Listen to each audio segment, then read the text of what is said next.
Now, your Chris 6 weather forecast with Chief Meteorologist Dale Nelson.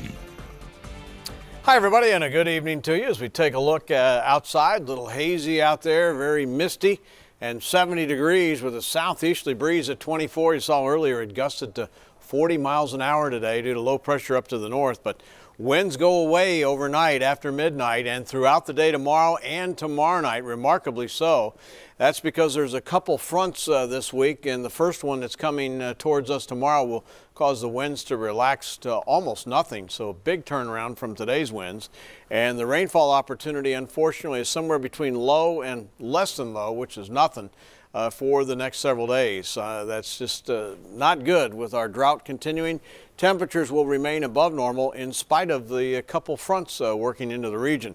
So still windy now, as you can see here, but they will come down later tonight as the frontal system up to the north moves on, and that'll cause the pressure gradient to weaken. Here are the visibilities right now, still 7 miles along the coast. That was the same at 6 o'clock tonight, but the visibility forecast shows some fog forming once the winds lay about 4 a.m. and anywhere from about 1 to 4 miles across the region, and then it's around 7 a.m. 0 to 1 mile in some spots, but there'll be some sea fog along the coast. So again, some patchy fog overnight and tomorrow morning, because these winds are going to drop off to nothing by 7 a.m. and the moisture in the air is so laden with the humidity from the Gulf that we're definitely going to see some fog formation.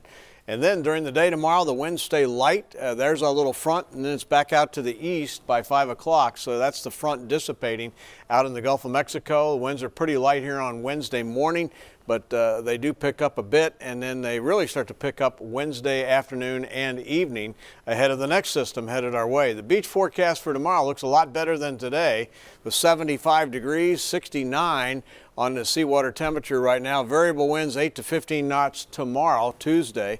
Slightly choppy bay waters and low rip current risk, which is actually moderate right now, and seas are much higher than 2 to 4 feet, but they do come down tomorrow. 70 right now, will be down to 66 by 4 a.m. and low 60s by daybreak.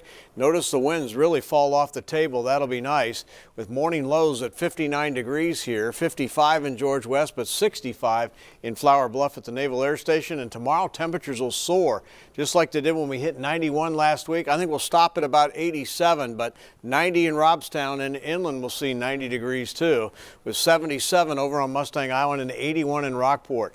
Why aren't we getting the rain? This disturbance is kicking out to the northeast. That's taking all the energy in the atmosphere and taking it away from us. You can see the moisture there, but we don't have hardly anything in our atmosphere, just the low clouds across the region right now and the frontal system. There it is. And again, that will push in tomorrow morning, and as it moves into the area, there'll be rain from San Antonio north and east, but we'll be lucky to see anything at all, with the exception of the fog that will form later tonight. Then the sunshine tomorrow afternoon will make for very warm temperatures. Then the clouds start to come back a bit here on Wednesday in response to the next front later in the week. And why aren't we seeing any rain? We're continuing with a southwesterly flow aloft for the rest of the week. Here's a look at the 7-day forecast. 87 tomorrow, 84 on Wednesday. Warmer than normal temperatures over the next 7 days, and only a little bit of rain here early on Sunday morning. But otherwise, not a lot to crow about there in the 7-day forecast. Katya will be along with more news right after this, so please stay with us.